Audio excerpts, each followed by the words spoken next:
What are you two going to do? Yeah, I know what you think you're going to do. Rightio, stable chat today in, I suppose, overcast, windy Avenel. It was sunny earlier. Juanita Breen, you've got to put the microphone up to your mouth. But welcome to Campbell's Comments and to Stable Chat. I haven't done one of these for a little while. Paul Dobson and Dylan Barry. Talk about getting me names mixed up. From Kelly Partners of Melbourne. I will have the banner going across the top right now. Great sponsors of Campbell's Comments. Their commitment to it makes these things worthwhile. I do these at a lot of places, and I think sometimes I don't see what's right in front of me. And I've been coming here for a long time doing horses' teeth. I have approached you about doing one of these beforehand, but I said to you today, you've got to promote what you're doing. I love what you guys are doing, and I think it's great. Firstly, you've had a great year. Yeah, not bad. Probably not quite as good as last year, but yeah, we haven't had a bad season. Okay, well, let's go back 2 years. You've had a great run for a couple of years with a small number of horses. Yeah, we've been lucky enough to have some really nice horses. Yeah, and you get those. You don't pay a king's ransom for them when you go to the sales or the likes. Look, they've lobbed here for all different reasons. Yeah, Louisiana Joe was a sales purchase. Golden Sunset was here, well, probably through someone else's misfortune and Bill being unwell. Otherwise she wouldn't be here. Yarra Wangalassi, I think I'd trained 3 or 4 for those owners before her. She just happened to be the one that turned out all right. The horses we won with last year were for a variety of reasons. Lottie Moo, we bought her from New Zealand. But she wasn't a dear purchase? Not super expensive, no. She certainly paid for herself. She gave you a lot of thrills. It's going to be one of those hard sells, isn't it? You're going to make it hard. You're actually even talking quieter than me. So I'll have to pitch the microphone up when I do the editing, and you make it life hard. But that's okay. I don't mind. I'm up for the challenge. No, we're not waiting for Aaron, and don't you walk out of that camera either. Thank you very much. How many acres have we got here? 40. 40 acres. Mm-hmm. It's all pretty much devoted to horses. You've got a house block, and then pretty much after that it's devoted to horses. Big stable complex here that we're in. How many boxes have we got over the shoulder? 15. 15. You box them overnight time? Most of the race horses. Some of the mares you leave out? Not necessarily mares, just horses that might have an issue or might be better off outside. Yep. And then a good little breezeway area here. And I say breezeway, we actually came out of the breeze because it is quite breezy today. It's and your breezeway, it does gust through. That's not normally an issue here. It can be a bit warmer. So I'd imagine when it's hot, a nice little breeze blowing through there would be sensational for the horses drying off in the cross size and that afterwards. Yeah, it actually doesn't always come that way. Yeah, but it is today. Yes, it is today. But you can open the breezeway that way as well. But it's very purposeful. It's I suppose the right word is boutique. It suits what you need. The horses stand sensibly. For the horse dentists, they stand very sensibly in that area. You've got your horse wash out here, so you've got everything you need. Mm-hmm. Yeah, pretty much. There's still a few things that I'd like to do. We've got room to put a walker up. I just need to fund it. It's always one of the harder things. So. Yeah. Look, we've spent a fair bit of money on fencing and things in the last couple of years, and just given ourselves a few more options about where we can put horses and that sort of stuff. So we've got that to do, and I'd like to do some more shelters outside. There's a few more things to do. I took a video actually of your yards. One thing I love, big open breezeway, like a laneway. To be able to get horses in and out of, good safe fencing, good gates, good entrances in there. It's key, isn't it, to minimising the risk when you've only got a small team of horses. Yeah, and they can still hurt themselves. Yep. But they will do that in a padded cell. Yeah, that's right. So they can, but you minimise it. Very simple fencing, but it works. Very effective for you. Yeah, we don't have a real lot of wire. It is wire, but it's all strained with those gripples, and I've found that since we've used those, a horse will get a leg over a wire, but they usually just let go, and we haven't had too many injuries. You might have a bit of scratch, but then you might have a fair bit of wire to put back up, but it's better than a broken horse. How many horses do you train? Like you say, you say you've had a good year, good couple of years. How many horses in work? Yeah, look, it goes up and down. It's 7 at the moment, and I think probably the most in the last couple of years was maybe 11 or 12. And they were all ours. Like I might have done those numbers a few years ago, but a lot of those would have been pre-trainers. So. Well, that in itself must be good, that you're getting your own horses, like to race and that to getting up in the numbers? Yes and no, but I mean, a lot of them are horses that we've bred as well. We've been doing a lot of young horses, and there's a lot of money in them. There is. We can both attest to Until they win. Yeah, and that's one of the things. And simple little things can hold you back 6 months or 12 months. And it's one of those hidden little costs. And we'll go to the breeding. I got the picture of this Sky Valley, I believe he is, Did you? down the front, but he wasn't standing up. He's laying down with mum. So I'll actually put that over the top. He's pretty stretched out and laid back. But you do breed. You said you've bred 3 this year. We did this year. The last probably 4 years we've bred 2 mares. We didn't have any last year. We almost lost a mare the year before, and that cost us a lot of money to save her and raise her foal. And they ended up foaling late, and we had a year off and regrouped and got them in foal early. We've subsequently bought another mare to replace the one that we nearly lost, and then we ended up breeding a trotter. Which is nothing wrong with that at all. One of the traps you can get when you do breed a lot is you don't have to breed a lot. You can breed 3, but if you breed 3 for 3 years, there's 9 horses. You can get a lot of horses around you, and having that year off actually gives you a chance to reset a little bit, and have a look at what you want to do. It does, but we did breed the colt that we got this year. We did breed specifically for the sales. So whether he goes there or not, I guess still remains to be seen. But that was what we bred him for. To actually put him through the sales and sell him that way. And that is something. I've got so many open questions here at the minute. We'll stick with your breeding, and you bred a trotter. You like your trotters. Love trotters. Yeah. And breeding them, does it excite you? I find the trotting side of the breeding part incredibly scary in a way when you look at the frozen semens that you can get, but also very attractive when you see some horses at the price they are. You said there before about Sky Valley. We got used to me. I think he's the same price as Sky Valley. King Van Avenger's doing a great job. $990. We just had a 10 no trump going around. I don't even know what he stands for, but I think he's around that $1,000. So there's some, and they just do a terrific job. They're beautifully bred horses that would stand up anywhere in any market, and they're so affordable. Do you enjoy looking at the breeding and looking at the trotting side of things? Yeah, I do enjoy looking at the breeding, but it's probably not the only thing that I like. Yeah. We've actually booked that mare to Elite Stride this year. Yep. Well, he's another one, and he's a locally produced. Yep. Yep. He's by Muscle Hill, I think, from memory. So I think if you say Muscle Hill to most of the stands. Super maternal family.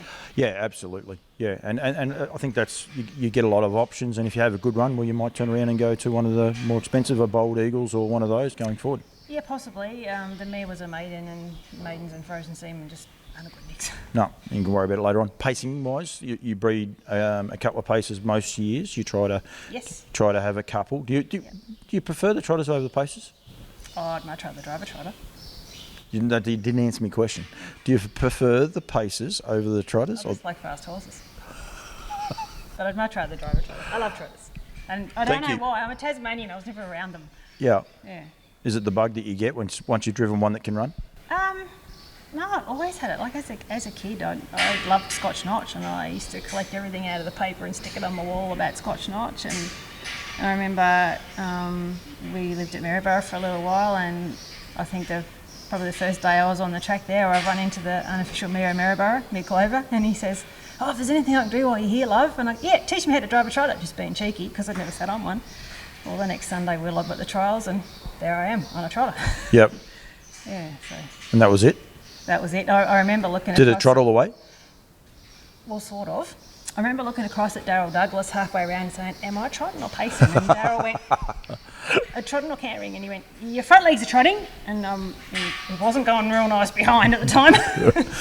It's amazing how they've changed. That doesn't happen too many times now. Most like nowadays, and you're like me. You grow up and you watch the development. Watching the young trotters now, it's terrific and scary. Or have a look at them in the Breeders' Crown.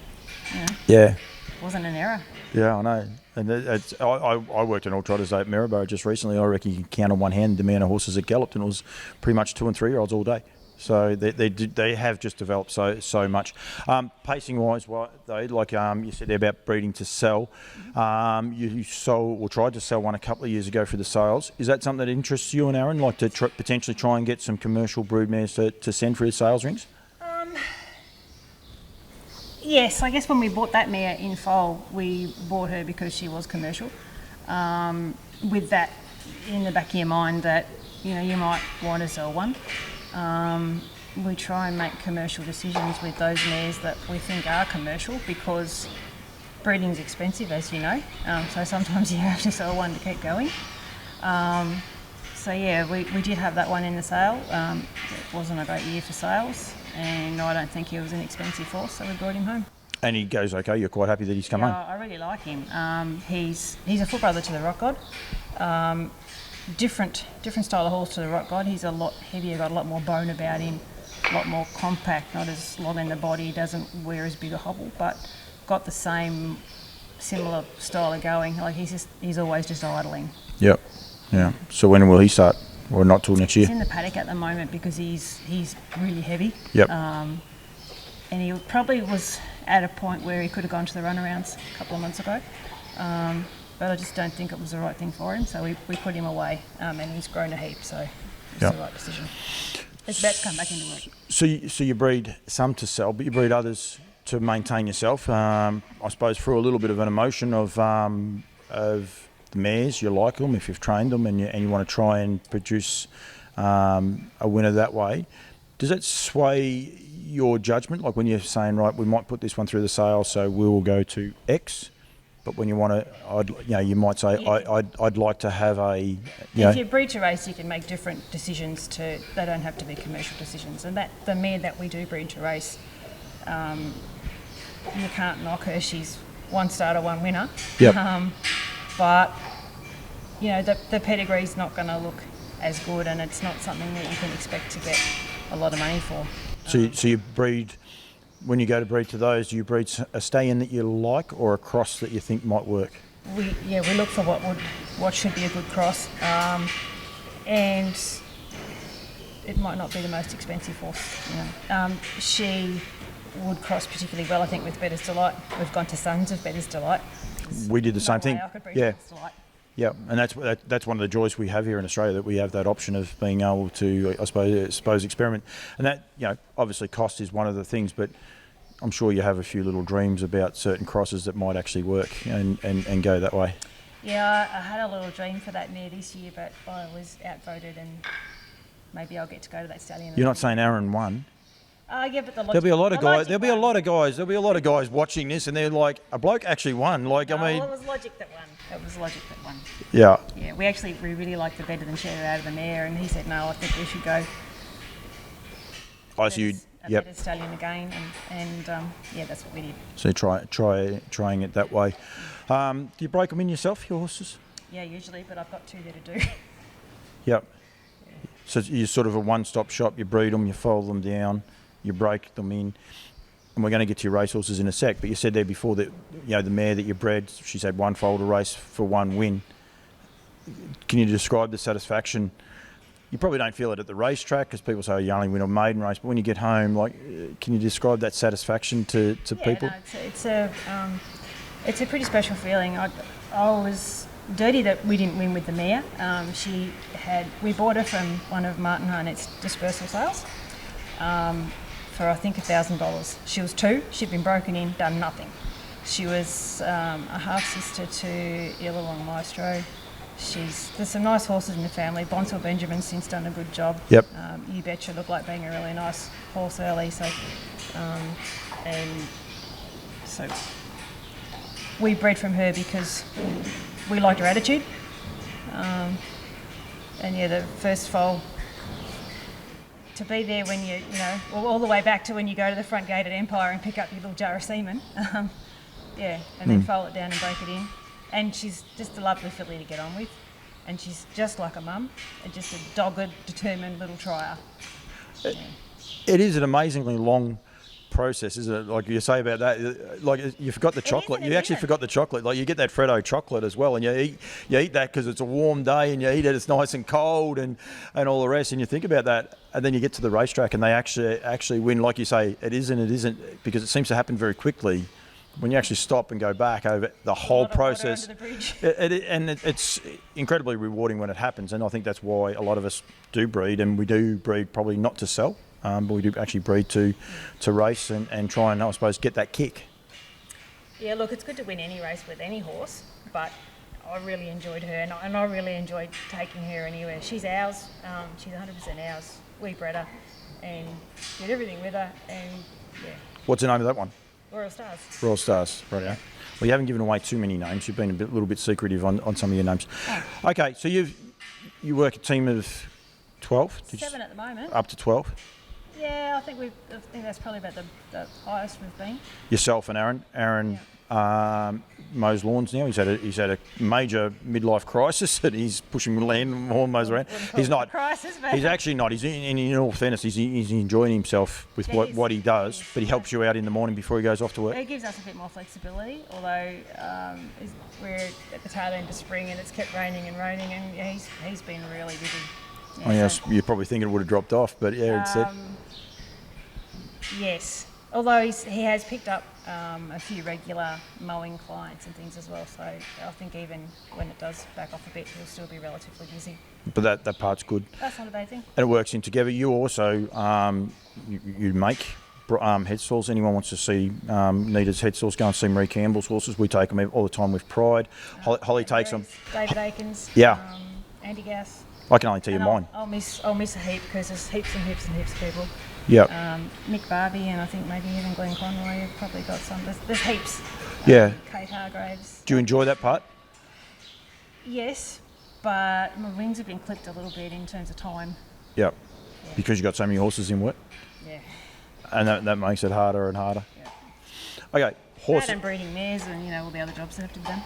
horses in work and racing. You've got some nice mares around you. You've done a super job with Lottie Moon. Probably the way the handicapping system works, she was probably penalised for being so consistent, not just winning, but she was also running placings all the time, so she was kept going up on a grade. But she's done an enormous job for you. Yeah, she has, and she's not finished yet. No, I'm not writing her off, but that's probably where her form levelled out, because she came from a very low base and she went to Metro class very, very quickly. That, and I think once you get up in grade like that, you need genuine tempo for a horse that's a sit sprinter like her. Yep. Yeah. Do you enjoy driving her, because you do weave some passages sometimes? She's a little rat. Yep. It's like driving a fart in a bottle. She's all over the shop, and she's just, you get off the track and she's a dead set nightmare because she's got to get out of the cart and out of the gear, and she's just beside herself. Yeah, I remember I was on my own at Bendigo one night and I went past Tommy Parnell and they said, "Hey Tommy, could you give me a quick hand to get this one out?" And anyway, I've had Tommy and Bear and everybody have come over, and whoever held her, I said, just watch her because she's really, really strong. And they've sort of looked at me like I'm nuts because she's this Yep. big. And yeah, when I took her off them, once we got the gig off, they were like, "Say what you mean." Louisiana Joe, I get the name, one of those names I always get. One, she looked good, but she's a lovely mare as well. And she'll keep going through. Hope so. Look, we've had some issues with her, and so she's on the road back, and it'll be a reasonably long road, but we're a month in, and she's really good. Now you're going to go through the rest for me. The Rock God. Yes. I know you're going to go through the rest because I'm in trouble already trying to remember all of the names. I got one. You're not allowed to mention the trotter, but all those paces, they're doing a good job, and none of them are on their mark yet for you. They're actually being very consistent and doing a good job for you. Yeah.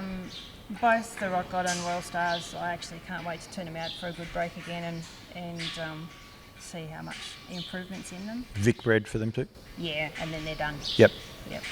So. Yeah, they've done a big job this year, the pair of them. Yep. Yeah. And the rest.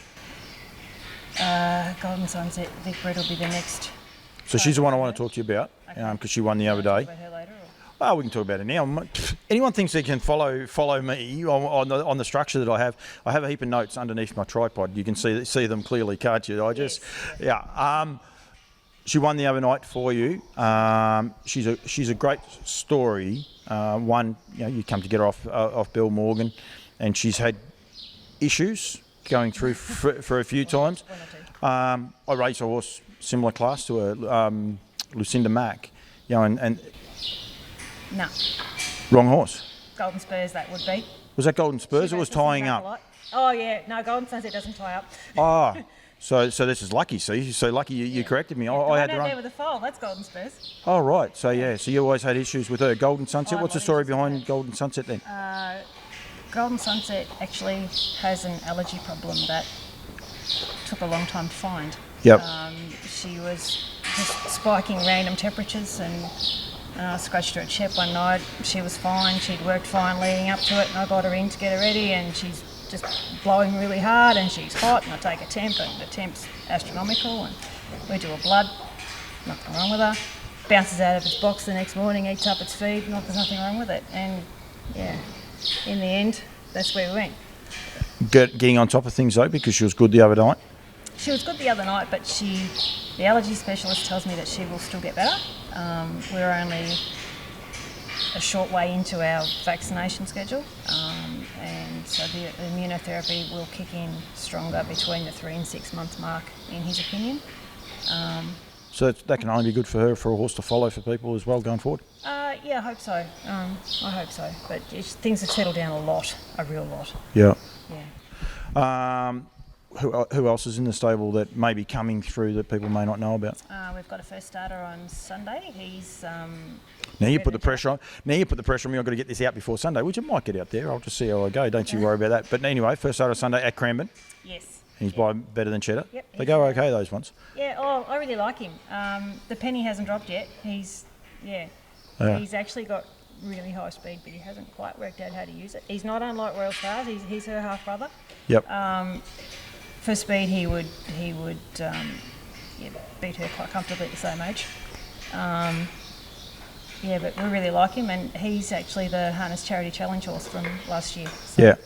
we donated 10% of him to auction for the Harness Charity Challenge, and he was actually purchased by Pogger Solder and a group of his friends, and that's where his name came from the Charity Challenge, because the charity that Pogger was supporting was for his cousin Roscoe, who passed away. So what's his name? His name is Raw for Roscoe. Roscoe was a Tiger supporter, apparently. Raw for Roscoe. Yeah, we won't go there. And Aaron's very proactive on Twitter as well, so it actually goes both ways. He's quite often, things happen, he'll put it out. He'll say his expectations of how the horses are going to go, but if it doesn't go to plan, he'll basically get there straight away. He enjoys that side of things, I'd imagine. Yeah, and look, he's usually reasonably accurate, but sometimes I read it and go, don't read it. You're better off not reading it. Yeah, but no, he's usually pretty close to the mark. Yeah. So I think you do a great job. How big's your track? I actually went out there and had 825. Yep, and it suits you for what you need. Yeah. Obviously, to change it's a lot of money. So if I did down the track, it'll be down the track. Yeah. But you're happy it works for you anyway, and yourself and Aaron can work around it. One other thing, actually, you got the pink hat on. One thing you do a lot behind the scenes, Donna Castles. I was there for Pacing for Pink this year for helping raise awareness for breast cancer. You were never front and centre in any of the parts, but you were there the entire time, handing stuff out, making sure things went the right way. Even saying, Paulie, you got to do this, Paulie, you got to do that, and the likes. You're very passionate about it. Yes. You got to say more than yes. For a few reasons. I really like to support Sissy in that. We could have lost her a few years ago. Yep. Quite easily. Breast cancer's touched my family. My mum's sister had breast cancer and then ended up 4 or 5 different cancer surgeries. My godmother passed away just a couple of years ago. She had breast cancer that came back in another form, and it took her life as well in the end. Yep. So, yeah, there's no one that hasn't been touched by it. Yep. Yeah, but you're very proactive, and I think probably fly under the radar a little bit. And I'm sure if Donna's watching this and listen to us ramble on about random stuff that goes round and round in circles all the time, she will actually be clapping right now, because I think you do a great job. And as I said, you're never front and centre. You just chip away there at the back and do a very, very good job. So I appreciate what you do. And I reckon well done to you. I think the job you guys are doing with the small stable is terrific. I love watching you win races. We say about breeding. We've had a better than cheddar win the other night. You and I about 6 months ago or longer, we were talking about the cheddars and all the rest. And Nels has made the racetrack before yours, but hopefully yours will win because he's got a great cause behind him as well. And then the funniest part, we've both got Sky Valley foals, so we'll be talking about it for a couple more years. So we'll be seeing whose is better or whose isn't better, but and the likes. But no, I think Neats, well done. Are you always are you looking for more owners and that? Do you want to get bigger? Is that one of your goals? It's certainly not something I'd knock back if someone wanted to send a horse to us. Yeah, for sure. And trotter or pacer, young or old, doesn't worry you. You're more than happy. The ability's handy though. Yep. Yeah, it's always a little bit of a prerequisite, but you can work with it. Yeah. You can definitely work with it. All right, this has been Stable Chat. As I said, proudly brought to you by Paul Dobson and Dylan Barry. And I am sorry, Dylan, I do that to you all the time. And their logo is up there. Then you'll see the phone number down the bottom for all your accounting needs. COVID issues, even COVID is still one of those big issues that we're still experiencing, and the guys will help you out. But I've got to say a huge thank you to those guys for helping me. Juanita Breen, thank you very much for joining me, and I appreciate it. She doesn't like doing these sort of things. I think you do a good job. Just got to get you talking a bit louder, but we'll get you. Thanks, Paul.